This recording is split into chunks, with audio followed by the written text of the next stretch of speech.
So Cathy, Oh, no. yeah, I'm gonna pick on you.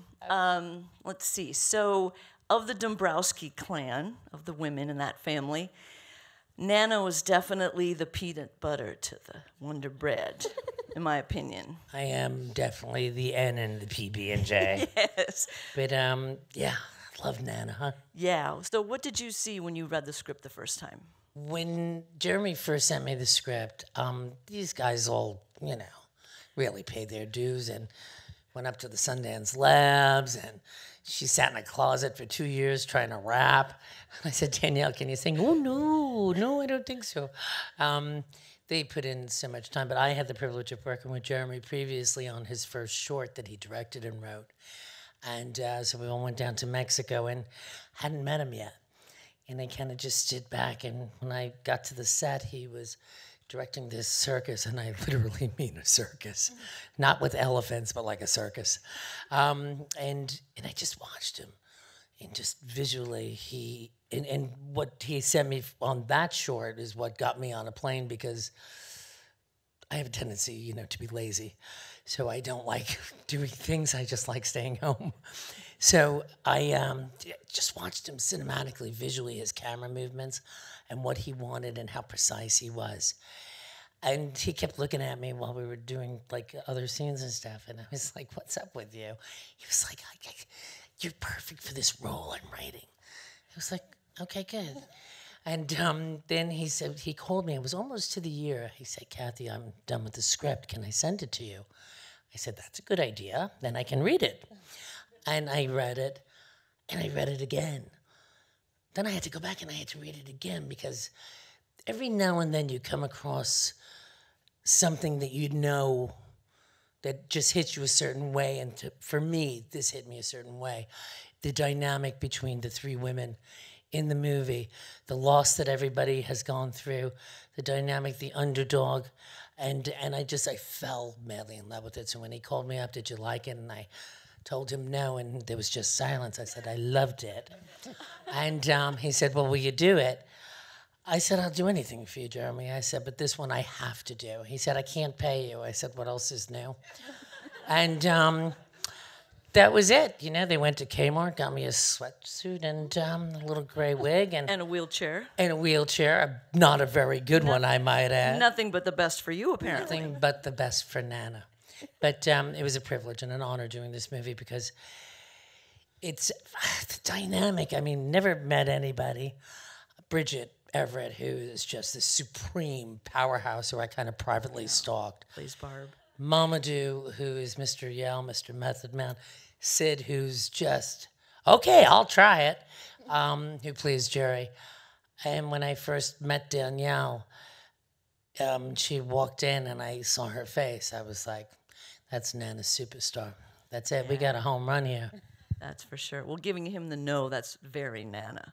That's sassy. I could hear her doing that. Oh, yeah. All right, well, Danielle, I'm going to go on a limb and guess that every interview you've done about this film somehow touches on the fact that you're not exactly from New Jersey. But I think that is because it is noteworthy and impressive and worthy of discussion, because I just can't believe there's a casting director out there that when approached to cast this role, that the response would be, let me see who I can get from Australia to do this. That would be perfect. So what in your life and your career thus far gave you the steam to be Patti? I don't know. A casting director didn't recommend me for this. This was one of our producers had seen me in the first film that I'd ever done, and he put my photo in front of Geremy, and Geremy said, that's what I've been picturing for 15 years when I pictured this character. But he had no idea I was Australian and could not rap at all. So that was kind of an issue. And I read the script and I started laughing like 4 pages in, because she's on stage rapping and she's cool. And I was like, I can't do this.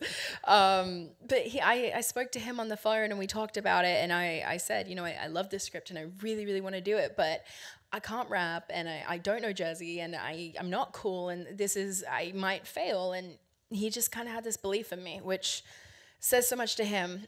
He has great instincts, and I felt safe and trusted him from a phone call. So we went to the Sundance Directors Lab. We workshopped 5 scenes, and by the end of it, we're like, we're doing this. And we didn't have funding or anything, but I practiced a rap a week in my closet, hoping that maybe one day this movie would get made, and it did almost 2 years later. So, yeah. Well, look how far you've come. That must have been quite a workout, going from not rapping to what we saw tonight. Oh, yeah. It took a while for me to understand what breath control was, because I'm not musical at all. And I had a whole system that I made up, like with like little lines and dots so that I could know when to breathe. And I tried all these different rappers, like just songs of theirs, and would send them to Geremy. And sometimes he's like, that's really bad. And I would try again. He's like, let's move on to the next one. And so we figured out what was good and what was bad. There was a lot of failure, but there was also a lot of effort. That was the one thing. We just he never gave up on me, and I never gave up on this, and we just figured it out, I guess. This is, I understand it, pretty much almost like a biopic of you. You grew up in Jersey, taking care of an aging grandparent. I did. You started writing rap when you were about 9. True. Jonesing to get out of Jersey.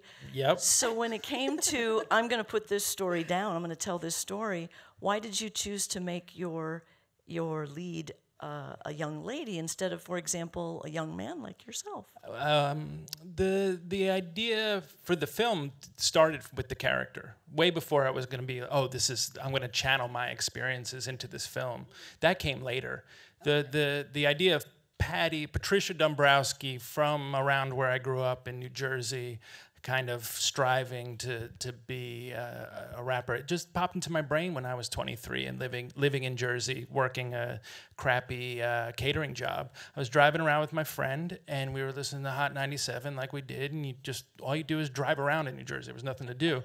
And it just popped into my head. You know, I came from a family of these women, and there was something about that attitude, that bravado, that like no shame in their game. There was a sense of pride and toughness that seemed to click with what a great MC would be. You know, there's no apologies. You know, it's, my mom is a big woman who wears sweatsuits and has never gone jogging in her life, and she's cool with that. So it just seemed to be. It just clicked to me, and I just stored away the idea for the character in the back of my brain, and then, 15 years later, I kind of challenged myself to write my first screenplay. Okay. And it was, write about what you know. And I had been a musician for many years. I was in a band. I had toured. I had spent years and years in the studio. I had written tons of songs, filled notebooks with songs that no one would ever hear, just like Patti. And I don't know. You just start thinking about where you grew up and what you've become and all your dreams back then, and it just kind of clicked with this character. So then we were off to the races. I was not interested in telling some young man's story. It was, it's like a love letter to the women that raised me, and like that was important.